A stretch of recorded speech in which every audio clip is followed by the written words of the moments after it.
Morning, everybody. Listen to that. That's good stuff right there. Sun's out, light breeze. Fields are dry enough that the boys are out seeding. Lots of hustle and bustle out here. This is farmland all around me, so this is the only time of the year that there's anything even remotely that is what I would call noise. So I like it. It means that spring is here. Got Buckins 922. I'm going over and fixing all the little things I don't like about it, and the one thing is this clutch. So let's just jump right in. I got you guys on the tailgate. It's a beautiful day. Beautiful day for shooting outside. The light is just great. So let's jump right into this, and let's see if we can fix this clutch. I'll show you guys the full scenario with this clutch and why it was rubbing. Okay, so here's the clutch. Tilt you guys up like this. Just gonna gently undo these. I already loosened them. Okay, so because a couple of you guys were asking where the nuts backed off. No, as you can see right here. Okay, guys, see if I can get this thing. This screw is broken off on this side of the clutch. Okay, so what somebody did, pretty ingenious repair, is they drilled and tapped the two removal holes. Now, what I'm not sure about is, will these screw all the way in? There's some crud in there, so I'm just going to turn this around. There you go. Dump it out. Here, I'll put you guys like this. Nice to have the wood weasel back in action. Now, what this plate does is hold the spring in so that the spring doesn't come flying out. It would be my guess. Again, I'm not an engineer. They're a lot smarter than I am, but I would be guessing that that's why Homelite did that. Okay, let's see if these thread in all the way.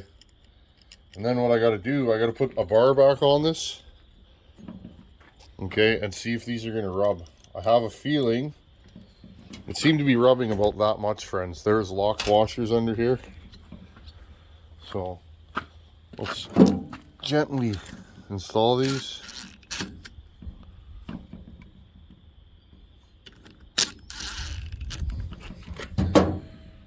Yeah, I think I'm going to have to grind a little bit off of them.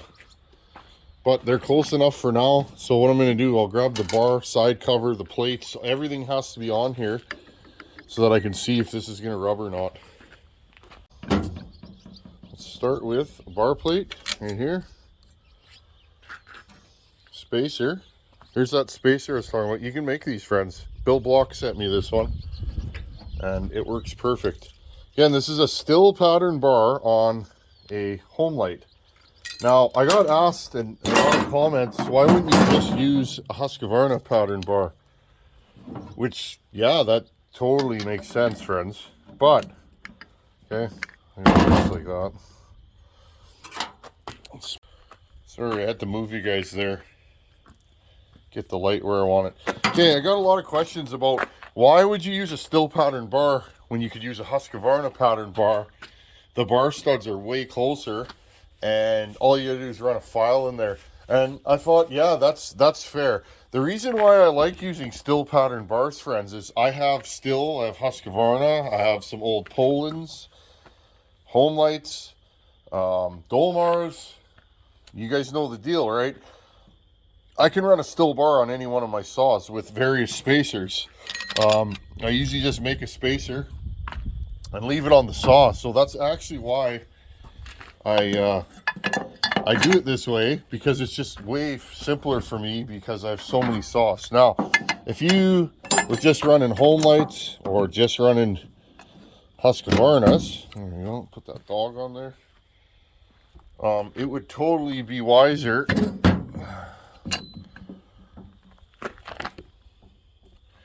To just run Husky mounts, but in the name of testing, and you know, bars can be expensive, and if you need one, you need one though, right, friends? But in the name of just being frugal, because that's the kind of guy I am, I can't always afford to have one bar for each saw. I would like to, and I'm getting there, friends, but running a still bar on any saw is a good deal for me, because it just it flat out works, and I don't have to worry about it being too small. Okay, let's get this cinched down. These are 14 mil bar nuts on this saw.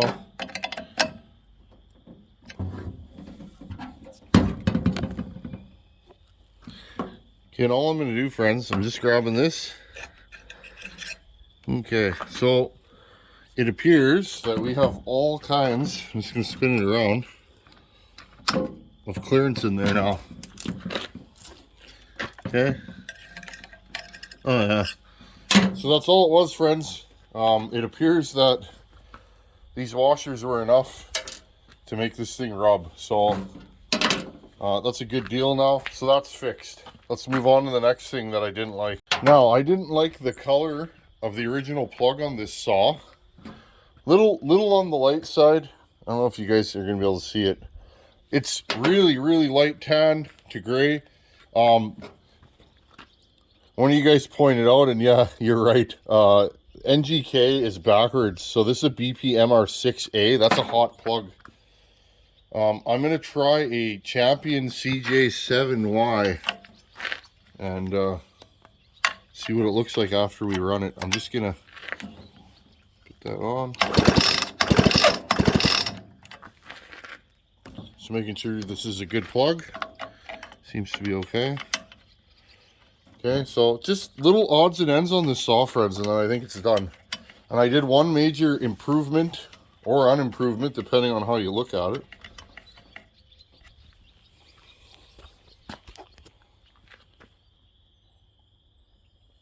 Okay, and last but not least here, friends, I did a good mod to this. I actually like this setup. The stock fuel line comes from here, zigzags over, and then comes into a 90-degree fuel fitting. Now, most Homelites have that 90-degree fuel fitting. Most Tillotson and carbs do not have that fitting. They have a straight fitting. So, what I ended up doing is I put a new hole here. Now this has a nice gentle curve into the carburetor. So, no more problems with it kinking. And the nice thing is it's protected behind here and just runs in. Normally it loops over here and in. And then what I did was I found a plastic plug and I drove it into the hole, so there'll be no problems with fines getting into there. Okay, friends. I'd like to get this tree bucked up today. Hopefully it's a little more sound the farther we go. And it's a pretty large tree, 28-30 inches. There are nails here, so note to self, I don't see any more steel in it. That doesn't mean there isn't any, but brand new loop of Oregon EXL, and I think this thing's going to be good now. This property had a twister go through it years ago, and it's nice that I'm allowed to cut here, and I just have slowly been cleaning up. A lot of these trees are dying or dead, and so it's a good deal. Okay, let's see how this thing starts. Now remember, friends, last time I ran this saw wanted fast idle and all kinds of tuning. I did fire it up earlier today. That's later on in the day when you're seeing this. Let's see how this thing starts now. Full choke, turn it on.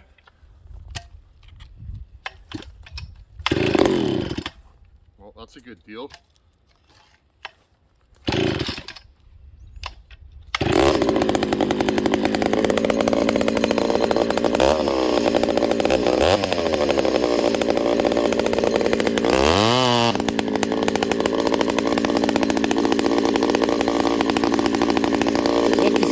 Up, friends.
And we hit another nail, friends. Well, I'm much happier. I wish this tree was a little sounder. Again, we're not hiding anything. It's a work saw and we're doing work with it. This stuff's really hard, friends. Like, really hard. You guys can hear it. It's hard in the middle, but again, there are punky spots. This chain's dull already. This is usually like a 394 kind of tree, you know? Something that'll just pull a dull chain and it don't matter. And of course, I hit another giant hunk of steel. This chain's toast. Yeah, many busted cutters. Let's let this thing sit and see how it restarts.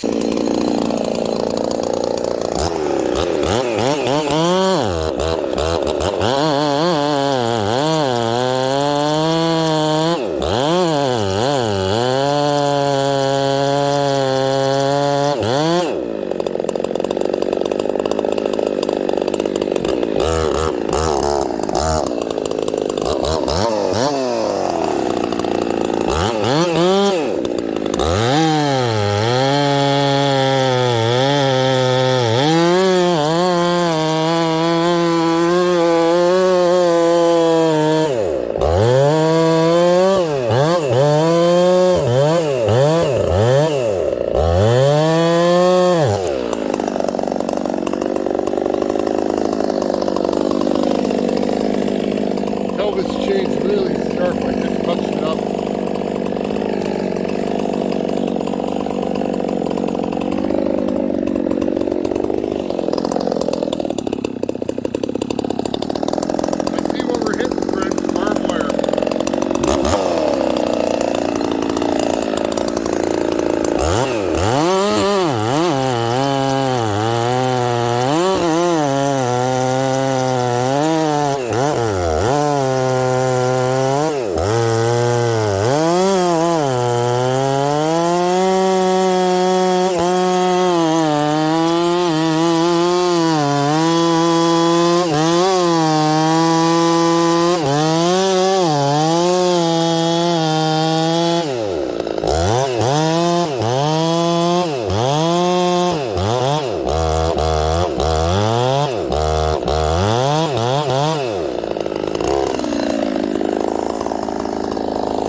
this saw. It's one of my favorites. That's the first 266 I ever built, friends.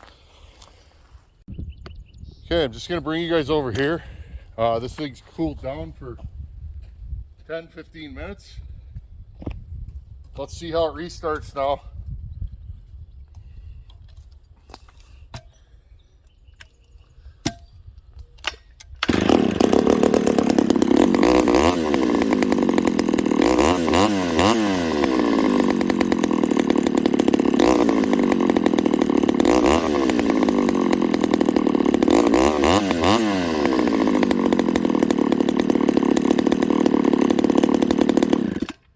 Okay, I just pulled the plug out of this thing. The center is more tan and the electrode's more gray. Here's the old plug. The center's more gray and the electrode's more tan. I don't know. I really don't notice any difference. I'm going to throw this Champion back in there. I really don't notice any difference, friends, in runnability or anything. It seems to be the same saw. And the only issue I'm having with this saw today, the duckbill is now leaking. So I got to try and, when you put it forward, it's leaking gas out. So when you pick it back up, it's not under pressure. It kind of stumbles a little bit. Other than that, this saw runs like it might as well be a brand new saw. It starts, idles. Pretty happy with it. Let's give her one more restart now with the idle turned up. I'm just going to move you guys back and do it live. Okay. Let's see what we got here. No choke.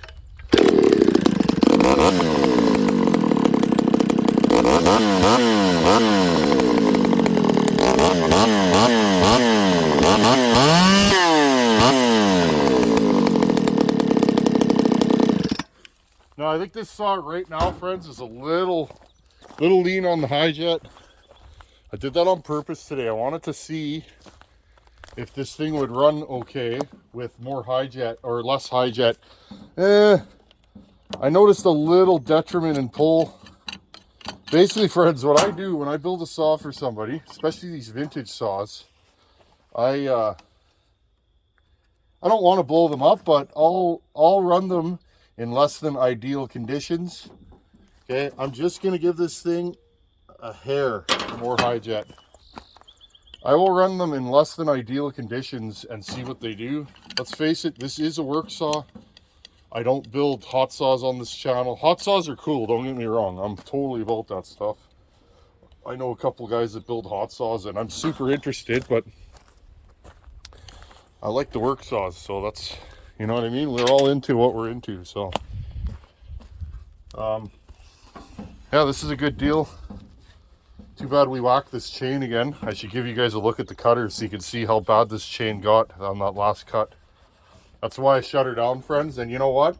That little bit of gray on the electrode is probably me pulling a dull chain with this thing. Because I could feel it. It's starting to get a little hot, so I was like, okay, I'm done. Toys like this, and let's face it, friends, this is a big man toy. What's cooler than a ported Homelite? I mean, I love this stuff. I don't build stuff like this for me generally, but I love building this for other kinds of, or other folks. You guys got to have a look at some of the cutters on this chain. Where do we got it? There's one that's like trashed. Where is it here, friends? Oh, check this. What do you guys think of that? That one's broken. That one's chipped. That one's chipped. Well, it is a brand new chain, and if you're going to wax steel, you better do it with a brand new chain, friends. Okay, friends. Well, all in all, I'd say this thing is fixed. It runs better. It tuned easy today. I had it a little lean there. I wanted to see if this thing would run a little more leaned out. It seems to pull pretty good. We'll let Buckin decide where he wants to run it.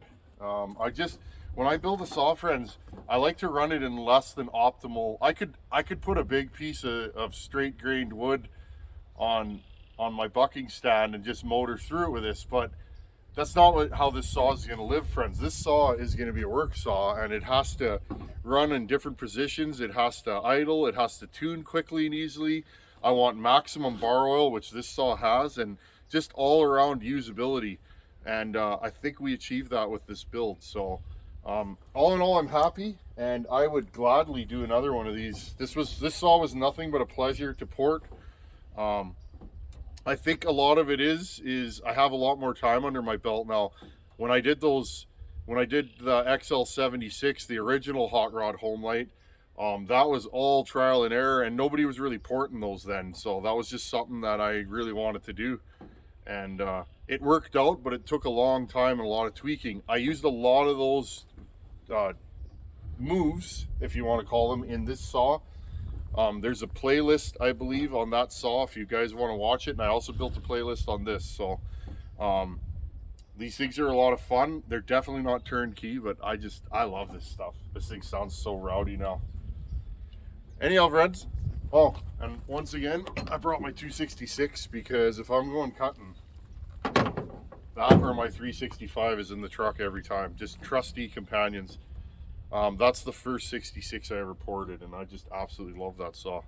So anyhow, friends, I gotta go home, make lunch, and I'm painting the baby's room and the rest of the house inside. So in between all the shenanigans you see me getting into on the channel, I'm painting the house inside. It needs to be done. It's been many years. I renovated the whole house when we moved in, and it's getting to the point it needs to be freshened up. So, and I'm so excited for the baby that I'm just excited to get into that room and start painting. So anyhow, friends, thanks for stopping by. Good to see you guys again, and thank you for all your support.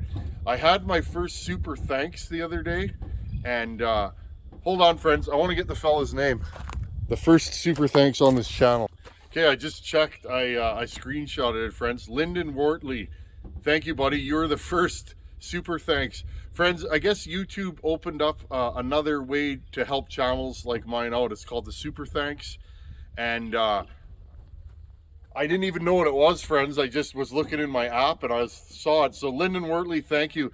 What you do is, friends, you go in. If you like a video that any content creator makes, you can actually thank them and buy a super thanks. So thank you, Lyndon. You're the first guy on this channel. I thought that's neat. Friends, all the help that you guys give this channel goes into this kind of stuff.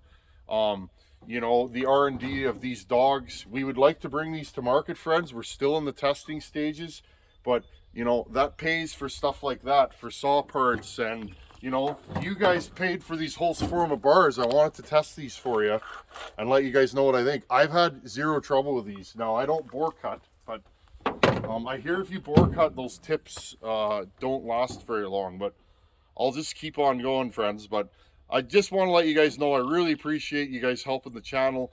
It means a lot to me, and it makes all this happen where I can go and purchase parts and saws and throw them on the channel and show you guys what I think of different things. So that's how we got the Farmer Tech kit, which is coming shortly, friends. I was able to purchase that with all the help from you guys out there. So anyhow, friends, I don't normally mention that stuff, but I guess technically, and I hate calling myself this, I am a YouTuber now. I'm not working.